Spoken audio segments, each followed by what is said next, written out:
അസ്സലാമു അലൈക്കും വറഹ്മത്തുള്ളാഹി വബറകാതുഹു.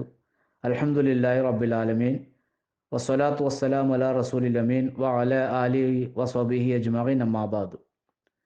പ്രിയമുള്ള സുഹൃത്തുക്കളെ, സഹോദരങ്ങളെ, അള്ളാഹുവിൻ്റെ നിയമങ്ങളും നിർദ്ദേശങ്ങളും ജീവിതത്തിൽ പാലിക്കുവാൻ റബ്ബ് നമുക്കെല്ലാവർക്കും തൗഫീക്ക് നൽകട്ടെ എന്ന് പ്രാർത്ഥിക്കുകയാണ്. റബ്ബ് എന്ന അള്ളാഹുവിൻ്റെ ഇസ്മിനെ സംബന്ധിച്ചാണ് നാം ഇന്ന് പഠിക്കുന്നത്, മനസ്സിലാക്കുന്നത്.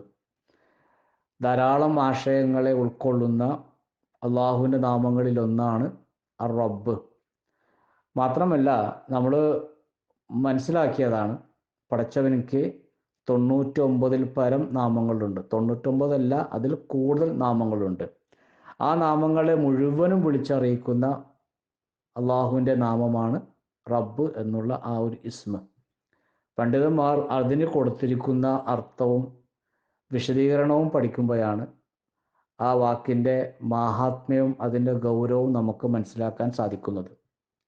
ഇബ്നുൽ അസീർ റഹിമഹുല്ലാ അദ്ദേഹത്തിൻ്റെ അന്നിഹായ എന്ന ഗ്രന്ഥത്തിൽ പറയുന്നു, റബ്ബ് എന്നാൽ ഉടമസ്ഥൻ, യജമാനൻ, നിയന്ത്രിക്കുന്നവൻ, പരിപാലിക്കുന്നവൻ, നയിക്കുന്നവൻ, അനുഗ്രഹം നൽകുന്നവൻ എന്നീ വാക്കുകൾക്കെല്ലാം റബ്ബ് എന്ന് ഭാഷയിൽ സാധാരണ പറയാറുണ്ട്.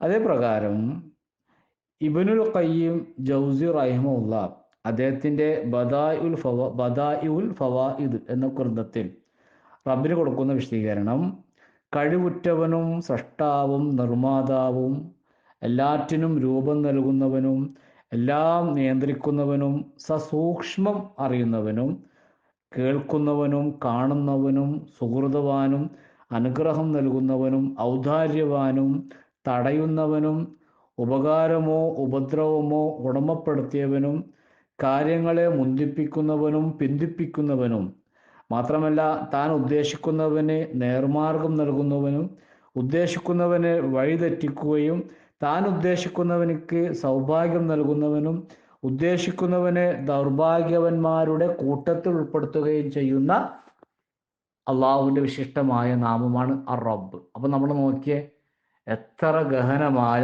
വിശാലമായ അർത്ഥമാണ് റബ്ബ് എന്ന പദത്തിന് പണ്ഡിതന്മാർ നൽകിയിട്ടുള്ളത്. രണ്ടാമതായി നമ്മൾ മനസ്സിലാക്കേണ്ടത്, വിശുദ്ധ ഖുർആനിൽ നിരവധി സന്ദർഭങ്ങളിലായി 500-ലേറെ പ്രാവശ്യം റബ്ബ് എന്ന വാക്ക് വന്നിട്ടുണ്ട്. അതേപോലെ 151 പ്രാവശ്യം റബ്ബ് എന്ന് തനിച്ചും വന്നിട്ടുണ്ട്.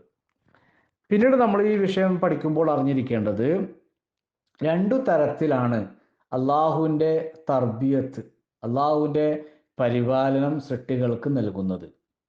ഒന്നാമത്തേത് തർബിയത്തുൻ ആമ്മ, അഥവാ പൊതുവായുള്ള അള്ളാഹുവിൻ്റെ പരിപാലനം. ഇതിൽ സത്യവിശ്വാസിയും സത്യനിഷേധിയും പെടും, കാഫറും പെടും, മുസ്ലിമും പെടും, മുശ്രിക്കും പെടും, അള്ളാഹുവിനെ തള്ളിപ്പറയുന്നവൻ പെടും. പിന്നെ അങ്ങനെ അള്ളാഹുവിനെ അനുസരിക്കുന്നവനും അനുസരിക്കാത്തവനും ഒക്കെ പെടും. അതാണ് പിന്നെ ആമായിട്ടുള്ളത്, പൊതുവായിട്ടുള്ള അള്ളാഹുവിൻ്റെ പരിപാലനം. രണ്ടാമത്തേത് നമ്മളെ സംബന്ധിച്ച് രണ്ടാമത്തെ വളരെ പ്രധാനപ്പെട്ടതാണ്. അത് തർബിയത്തുൻ ഖാസ്സ, അതെല്ലാവർക്കും കിട്ടുന്നതല്ല. അത് അള്ളാഹുൽ ഔലിയാക്കൾ എന്ന് പറയുന്നത് അള്ളാഹുവിൻ്റെ കൽപ്പനകളും നിർദ്ദേശങ്ങളും ജീവിതത്തിൽ പാലിച്ച് ഈമാനോടുകൂടി തഖ്വയോടുകൂടി ജീവിക്കുന്നവനാണ് അള്ളാഹുവിൻ്റെ ഔലിയാക്കൾ, അതായത് സത്യവിശ്വാസികൾ. അവർക്ക് മാത്രം ലഭിക്കുന്നതാണ് പ്രത്യേകമായ ഈ പരിപാലനം. ആ ഒരു പരിപാലനം എന്ന് പറയുന്നത് ആത്മീയമായ പരിപോഷണമാണ്. എന്ന് പറഞ്ഞാൽ കാര്യങ്ങൾ മനസ്സിലാക്കാനും ഹിദായത്തിൻ്റെ വഴി കണ്ടെത്താനും ജീവിതത്തിൽ നന്മകൾ ചെയ്യാനും അത് വർദ്ധിപ്പിക്കാനും ആവശ്യമായ വഴികൾ പടച്ചതമ്പുരാൻ ഒരു ആത്മീയമായ സ്പിരിച്വലായിട്ടുള്ള ഒരു വഴി കാണിച്ചു കൊടുക്കുന്നവൻ, അങ്ങനെ പരിപാലനം നടത്തുന്നവൻ. അതെല്ലാവർക്കുമില്ല, അത് സത്യവിശ്വാസികൾക്ക് മാത്രം ലഭിക്കുന്ന അള്ളാഹുവിൻ്റെ ആ ഒരു തർബിയത്താണ്. പിന്നെ മനസ്സിലാക്കേണ്ടത്, വിശുദ്ധ ഖുർആനിൽ പല പ്രാവശ്യം പല ആയത്തുകളിലായിട്ട് റബ്ബ് എന്ന വാക്ക് ഉപയോഗിച്ചിട്ടുണ്ട്. ഇപ്പം നമുക്കെല്ലാവർക്കും പരിചയമുള്ള അൽ ബഖറയിലെ 286 ആയത്തില് അവസാനത്തെ ആയത്താണ് ഏകദേശം അൽ ബഖറയിലെ. അവിടെ 3 പ്രാവശ്യം റബ്ബന റബ്ബന റബ്ബന എന്ന് പറഞ്ഞു.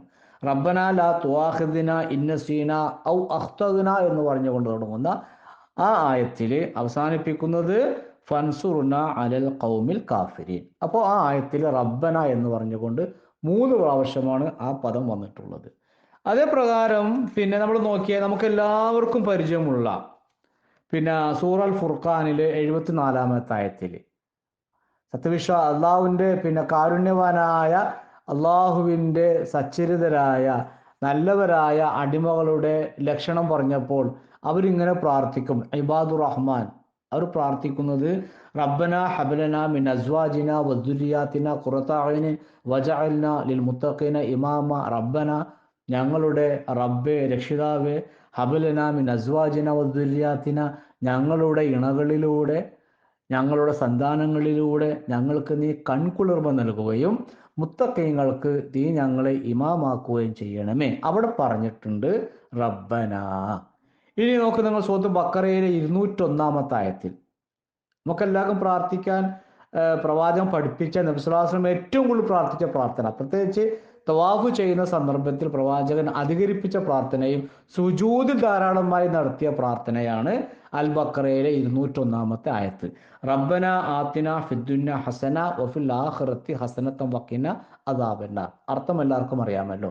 അല്ലാഹുവേ റബ്ബേ ഞങ്ങൾക്ക് നീ ദുനിയാവിലും ആഖിറത്തിലും നന്മ നൽകണം. അതേപോലെ തന്നെ വഫിൽ ആഖിറത്തി ഹസനത്തൻ വഖിന അദാബന്നാർ, പരലോകത്ത് ഞങ്ങൾക്ക് നന്മ നൽകണം. അദാബന്നാർ നരക ശിക്ഷയിൽ നിന്നും ഞങ്ങളെ നീ കാത്തു രക്ഷിക്കുകയും ചെയ്യണ തമ്പുരാനെ. ആ പ്രാർത്ഥനയിൽ പറഞ്ഞത് റബ്ബന എന്ന അള്ളാഹുവിൻ്റെ ഈ ഒരു നാമമാണ്. അപ്പോൾ ചുരുക്കി പറഞ്ഞാൽ അള്ളാഹുവിൻ്റെ മുഴുവൻ അസ്മാകളിലും പിന്നെ മൊത്തം ആശയം ഉൾക്കൊള്ളുന്നൊരു വാക്കാണ് റബ്ബ് എന്ന് പറയുന്ന പടച്ചവൻ്റെ ഈ നാമം.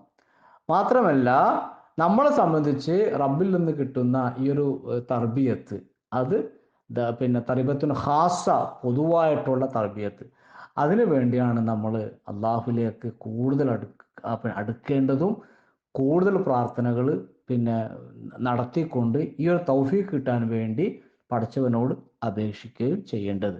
റബ്ബ് നമുക്കെല്ലാവർക്കും ഈ പറഞ്ഞ തർബിയത്തുൻ ഖാസ പൊതുവായിട്ടുള്ള നന്മകൾ ചെയ്യാനുള്ള തൗഫീഖാവുന്ന ഈ ഒരു തർബിയത്തുൻ ഖാസ നമുക്കെല്ലാവർക്കും റബ്ബ് നൽകി അനുഗ്രഹിക്കുമാറാകട്ടെ. ജസാക്കുമുല്ലാഹ് ഖൈർ. ബാറക്കല്ലാഹു ഫീക്കും. അസ്സലാമു അലൈക്കും വറഹ്മത്തുള്ളാഹി വബറകാതുഹു.